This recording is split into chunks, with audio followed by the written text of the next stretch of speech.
On this week's show, the famous FSD button has arrived, Tesla rolls out its safety score technology, the fleet will now be able to detect emergency vehicles, and, oh yeah, Tesla notches yet another quarterly delivery record. This is Tesla Tidbits episode number 667 for the week of September 26th and October 3rd, 2021. It has been a glorious week to be a Tesla fan, as the full self-driving promise that was unveiled back in 2017 is reaching its final steps toward reality.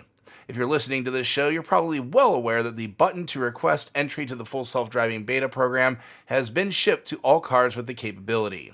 Many folks reported this and showed videos and such, but longtime Tesla community member Sophie-Anne Fraval was the one I saw first in my timeline posting a video of the enrollment process. The process is painless. Simply open your settings, head to the Autopilot configuration tab, and you'll now see a button for Request Full Self-Driving Beta.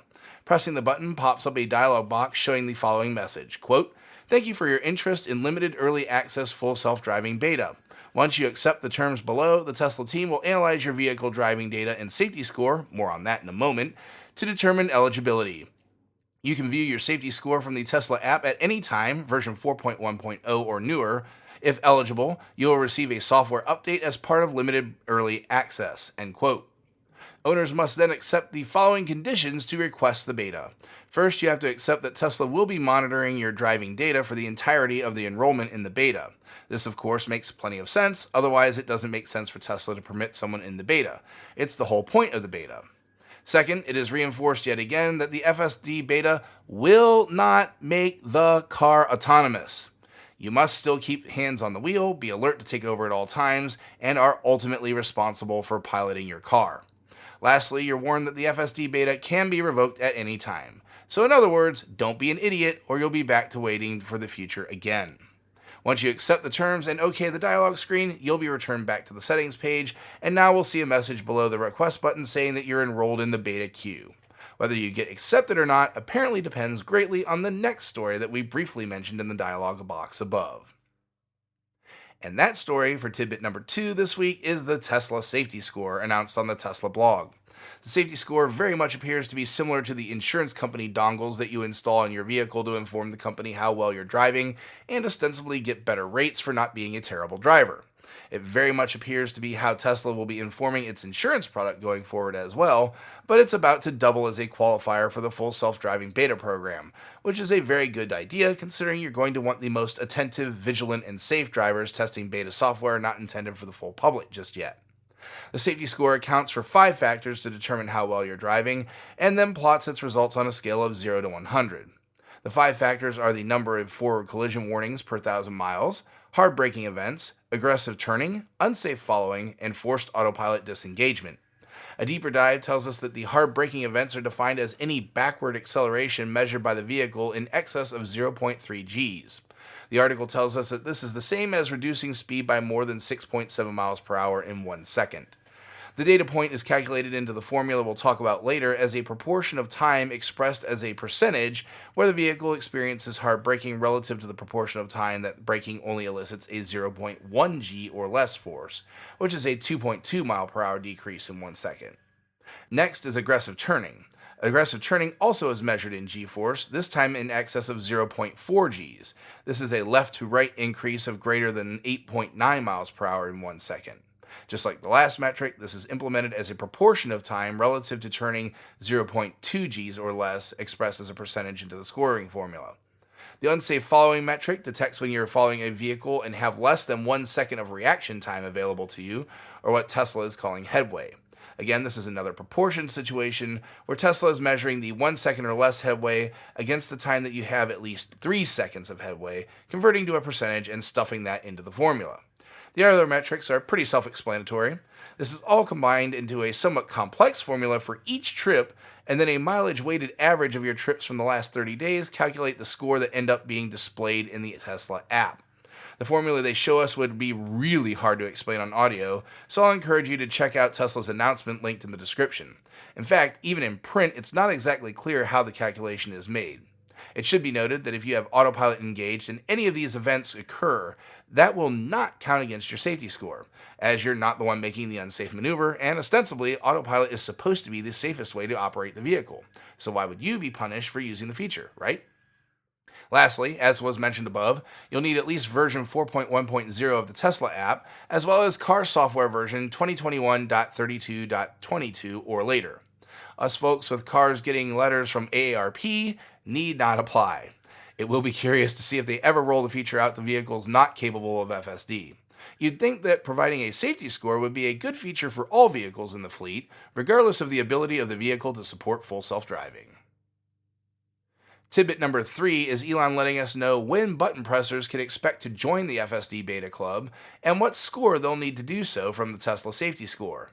Beta 10.1 dropped a couple weeks back, and new testers were expected to be able to begin testing it on October 1st, but Elon tweeted out on the 1st that it had been delayed to coincide with the release of version 10.2, ostensibly an even more stable version for the newbies to start their testing on.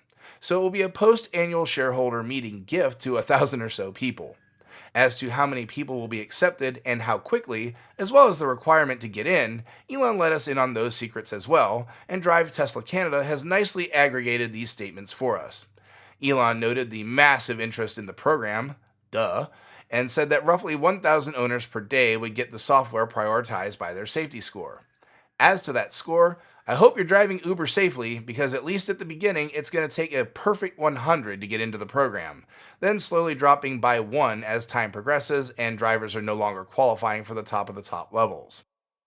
That ends all the full self-driving beta madness for this week. Good luck to everyone out there trying to get a sneak peek at the future.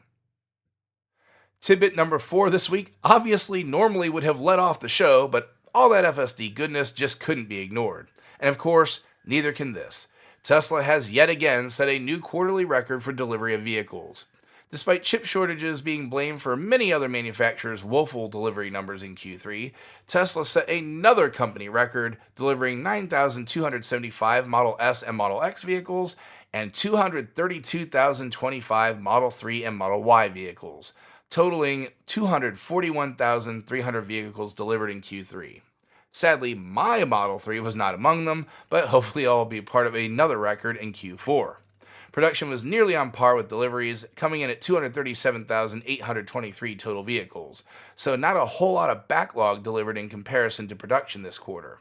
Congrats to the entire Tesla team, as this is an astounding achievement.